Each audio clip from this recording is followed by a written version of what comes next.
Hey everyone, welcome back to Ignite Healthcare Marketing Podcast. I'm here again this week with Rich Briddock, our SVP of Analytics and Strategy. Today we are here to answer a very common question, which is in the MSO world, ASO, DSO, OSO, whatever you want to call it, whatever your vertical calls it, should you be thinking about one brand or a house of brands? And we get asked often what our opinion on this question is. And honestly, there is no perfect answer, as I'm sure you know. There are situations that impact, what your business should do, and a hybrid model usually probably ends up being the best option. But Rich, when we think about this question, one brand, house of brands, from a digital marketing perspective specifically, why is that question so important? What are some of the major considerations as we approach scoping out a new partnership for clients in the MSO space?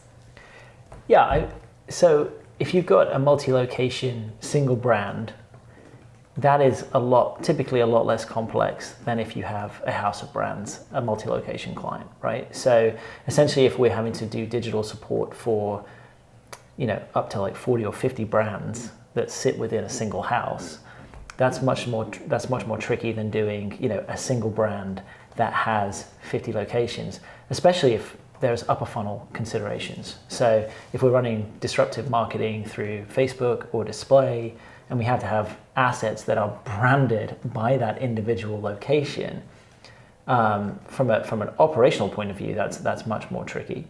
It's also much more tricky from a sort of a performance point of view, because you typically will have more bifurcated and siloed performance. Because you'll only have the performance that relates to that brand that you can really rely on, because brands will perform differently versus just having a single brand that is broken out into location, but the campaigns may not be segmented by location because you're running a single brand, and you might just be targeting different locations within, on social media or on display, and maybe optimizing towards the best performing locations. So I think there's a whole host of considerations about the approach that is going to impact, probably what you will pay an agency in terms of how they will, how that agency relationship will work in terms of billing, but also what the performance is that you can expect to get from digital. And then the other thing too is if you're running an actual house of brands that are not uniform in any way in terms of your experience, so your website experience is a great one. Then you may have wildly different user experiences. And so then when you think about things like forecasting or, how much budget, the questions that we typically get as an agency is, if I give you extra 100,000, what would I get for that? It's so much harder to do that with a house of brands because the performance is so much more varied across those different brands versus if it was a single brand where the user experience is the same, the conversion rates are typically the same and all that. So I think where possible, unless there is a lot of brand equity, it's better to operate under a single brand in terms of deploying things rapidly, getting things out to market, managing assets, driving sort of more consistent performance. But if you're consolidating and acquiring shops that have been in these communities for decades, they may have an amazing brand presence and they may have amazing brand power, and so trying to rebrand them may be a huge issue, right? Yeah. And then you could lose the existing patient base, and you can lose the existing patient reputation. So those are the things that you have to balance. Yeah, I mean, you said it well. The argument purely from a digital marketing standpoint when it comes to singular brand is more efficiency, less assets to manage. Centralized budget. Your agency is going to be able to do, SEO, build links, generate new content, and build the authority of a single domain. And similarly, from an advertising perspective, the messaging is consistent, the services are consistent. So that's all great, right? Now, when you're growing through acquisitions, like you said, that reputation is something that, in certain cases where it is really strong, there is no replacement for it. And it may be that your acquisition strategy is reliant on a message that the local brand remains. So, there's a lot of challenges there. And we don't, claim to prescribe one or the other. We work with clients in both. I think one thing that we've seen a good bit of is a bit of a hybrid model, right? So maybe there are regional roll-ups and tuck-ins. Maybe there's, a regional brand in the Southeast that has a great reputation, so you're not wiping away its reputation. And then maybe you buy up some smaller groups within that region that you can tuck in because they feel confident in the brand that they're becoming a part of. Or a provider's retiring when they give the practice away, so gone, the brand equity leaves with him or her anyways. Maybe it's kind of creating a couple pillar brands and not having the 50, but maybe having 10. Yeah, I mean, I think the idea that it's a sort of a binary house of brands or all under one brand is not correct, right? Like you said, there is this hybrid model. It's more of a spectrum.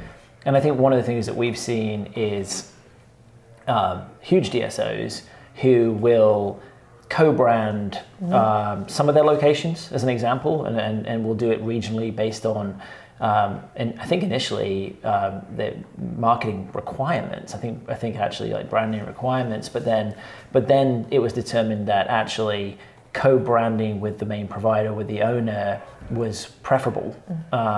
But then they had a common user experience. They were subdomains on the same website. So all those benefits that you were talking about consolidating under a brand. And then you'll have some that they will co-brand every location. So it will be, such and such orthodontics in conjunction with major DSO.